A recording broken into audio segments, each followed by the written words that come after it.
She is the Director of Public Information for Richland County Government, also a good friend of Councilman Seth Rose, who was recently in our classroom. Welcome to our school and welcome to the Current Issues in Kids class. Okay. We're glad you're here. Awesome. So are you all mostly juniors and seniors, or? Okay. Give me an indication of age, because I don't have any children, though I probably could be you guys' mom. Ninth graders, raise your hand. Yeah, I don't have a good idea. Yeah. Okay. 10th grade, Okay. 11th, Okay. 12th. Come on. So, and don't make it up, but I want to ask you all, how many of you watch a news or read the newspaper every day? How many of you, and don't make it up, as this is not a right or wrong answer, but I just wanted to get an indication. How many of you, besides sports, and I'm not going to include sports in this, no ESPN, but how many of you either look at a newspaper, listen to a radio broadcast, or just try to be engaged in somewhat in what's going on?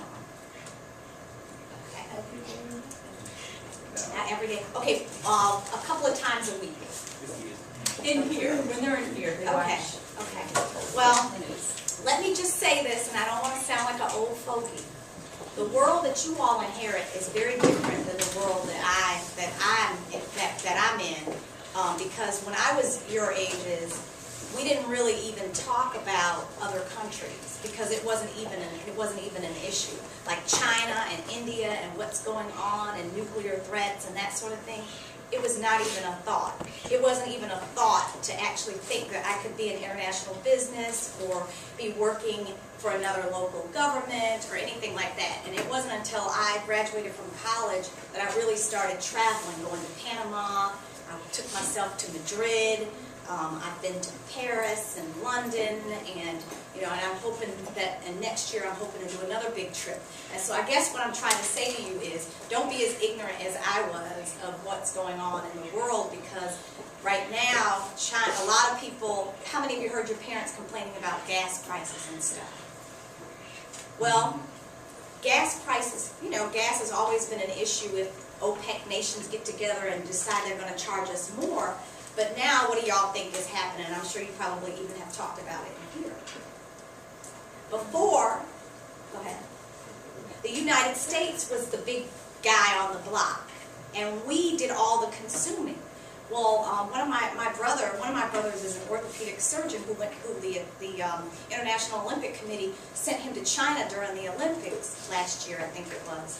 And so he was talking about how new cities were popping up and how sophisticated they were, even with more, like the gains that it took us 100 years to make, they're doing in a matter of months. They're taking our technology and even taking it to a higher level. So what do you think that means for us or the world when it comes to energy consumption? Well, not so much beating, but they're consuming more than we are. And so even though people don't want to make the connection, the reason why gas prices are going up, besides some of the stuff that's going on in the world, like in the Middle East and people fighting for democracy, but you've got more consumers. Even India is coming on like gangbusters. So we're not just the big kid on the block. And so I would just really urge you, even though it might be a little geeky and a little nerdy, which I think there's nothing wrong with being a geek or a nerd, because geeks and nerds inherit the earth. When other people are just trying to be cute or just be jocks, they're the ones that'll be stuck. Whereas the geeks and the nerds who know what's going on will be like, okay, let me see. They aren't really hiring very many people to be on TV. Let me go in the healthcare field. And guess what? I don't know if y'all know this, but the president of, like, say, one of the hospital systems here, he makes $500,000 a year. That's more than my boss. And so he's running a hospital, managing doctors and things like that. So, just to say this, I would challenge you all to make sure that you know a little bit about what's going on in the world, because it will help you form your decisions about where you want to go to college, what you study. Because I personally think that you do need to pursue your dreams, and I was broke and poor for a long time, and I'll tell you all about that. But if I had it to do all over again, I think I would have made some different choices, just from the standpoint that you've got people now that are graduating with law degrees and all these kinds of degrees that can't get jobs. So I think you can do both. I think you can have your dreams, but I think you may have to actually work a situation where you can actually feed yourself while you're pursuing your dreams. So if I had children your age or young people I would definitely, if they wanted to be an actor or an actress, I'd be like, go for it. But I wouldn't encourage them to get a degree, to spend $50,000, $60,000 getting an acting degree. I would encourage them to take 4 years and get a degree in something that they could actually feed themselves in. And then I'd say, I'll support you for a year to go to New York and become an actor or an actress. Have your dreams, and the only way you really can make very informed decisions is actually to know what's going on in the world. Because you all are, unlike myself, I was just competing with other American students. And if you want to break it down even further, because I mean, I started taking typing lessons. That's how old I am. We didn't even have computers when I was in high school. And so I was really just competing with other students in Virginia.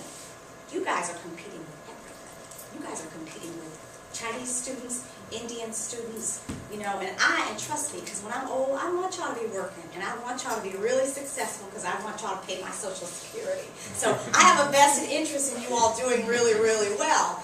But I think in the climate that you're in, and most people won't talk to you guys like this, you owe it to yourselves, even as 9th graders, 10th graders, 11th graders, or even seniors, to just be aware of what's going on, because then you'll be in a better situation. My mother is 60 years old. She had me when she was in high school, and she dropped out of high school, and she became a nurse.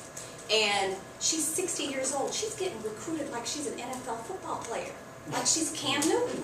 Seriously, and you know why? Because she's in healthcare. She went on to get a master's, and now she's getting a PhD at her age, but she's been able to buy a boat. She owns like 3 houses. And her choice of choosing healthcare, there are hospitals in every city. I'm not saying that you should do that, but I'm saying I wish I had thought more on her lines, because I would be running a hospital. I wouldn't be a doctor. I don't want people, spitting on me, or I don't like blood or anything. But if I had it all over to do again, I would have gone into the healthcare field, because that would have given me the longevity. Because think about it. How many of y'all want to see 70-year-old news anchors on TV? Would not be cute. And the networks feel that same way. There are certain careers where you really don't have the longevity. And so as you think, I know I'm hitting you with a lot, but as you think about what you want to do as a career, think about how you can change gracefully, into that career, because some careers are just basically for the youth. They're youth-driven. And you may be able to work it out till you're 40 or 50, but then you have to think about what it is that you want to do. And I know a lot of people want to be professional athletes, but I don't know if you all have been watching the news, or for you ESPN junkies, or Outside the Lines, or whatever it is. I'm not a big sports junkie. I'm not. It's terrible. But with professional athletes, particularly the ones that are getting hit in the head every weekend or whatever, has anybody been keeping up with the debate? Yeah. What have they been saying? The coverage, they're not getting coverage for it after they retire. It's like the average player only plays like 3.5 years. So, And they get Alzheimer's too, like when they get older. What they're saying is that our country is so sports-driven that we even have little Pop Warner leagues where kids are getting hit. Or even how many of you play baseball or soccer?